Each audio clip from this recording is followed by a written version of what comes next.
200 range rover, 100 G-Wagen, 68 ലംബോഗിനിസ്, 56 Ferrari, 18 ബുക്കാട്ടി. ഇത്രയും കാറിന്റെ വില ഒരുമിച്ച് കൂട്ടിയാൽ പോലും ഞാനിപ്പോ പറയാൻ പോകുന്ന കാറിന്റെ വിലയോ അത്ര വരില്ല. ഞാൻ ഈ പറയാൻ പോകുന്ന കാർ വേറൊന്നുമല്ല, റോൾസ് റോയ്സ് ബോട്ട്ലൈനെ കുറിച്ചാണ്.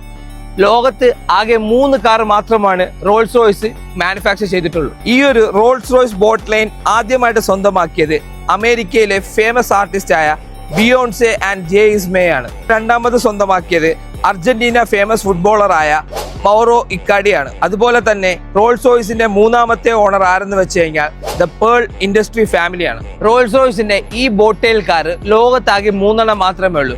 കാരണം ഈ റോൾസ് റോയ്സിന്റെ ഓണർ തന്നെ പറഞ്ഞിട്ടുണ്ട് 4മതൊരു കാർ അവർ മാനുഫാക്ചർ ചെയ്യില്ല എന്ന്. ഈ കാറിന്റെ വില വരുന്നത് 2500 കോടി രൂപയാണ്. ഈ ഒരു കാർ ഇന്ത്യയിലേക്ക് കൊണ്ടുവരികയാണെങ്കിൽ 2000 മുതൽ 3000 കോടി രൂപ വരെ ടാക്സ് ആൻഡ് ഇമ്പോർട്ട് ഡ്യൂട്ടി അടയ്ക്കേണ്ടി വരും. അതായത് ഇന്ത്യയിലെ കാറിന്റെ വില വരുന്നത് 5500 മുതൽ 6000 കോടി രൂപയാണ്. റോൾസ് റോയ്സ് ബോട്ടെയിൽ കാർ എന്തുകൊണ്ടാണ് ഇത്രയും സ്പെഷ്യലും കോസ്റ്റ്ലിയും എന്തെന്ന് വെച്ച് കഴിഞ്ഞാൽ ഈ കാറിന്റെ ഓണർക്ക് എങ്ങനെയാണോ ഈ കാർ വേണ്ടത് ആ രീതിയിൽ അവർ മാനുഫാക്ചർ ചെയ്ത് കൊടുക്കുന്നതാണ്. ഈ ഒരു കാറാണ് ലോകത്തിലെ ഏറ്റവും വിലമതിക്കുന്ന കാറെന്ന് നിങ്ങൾ വിചാരിക്കുന്നുണ്ടോ? എങ്കിലല്ല, ലോകത്തിലെ ഏറ്റവും വിലമതിക്കുന്ന car Rolls Royce Droptail ആണ്. ഈ ഒരു കാറിനെ കുറിച്ച് ഞാൻ എൻ്റെ അടുത്ത വീഡിയോയിൽ പറയുന്നതായിരിക്കും.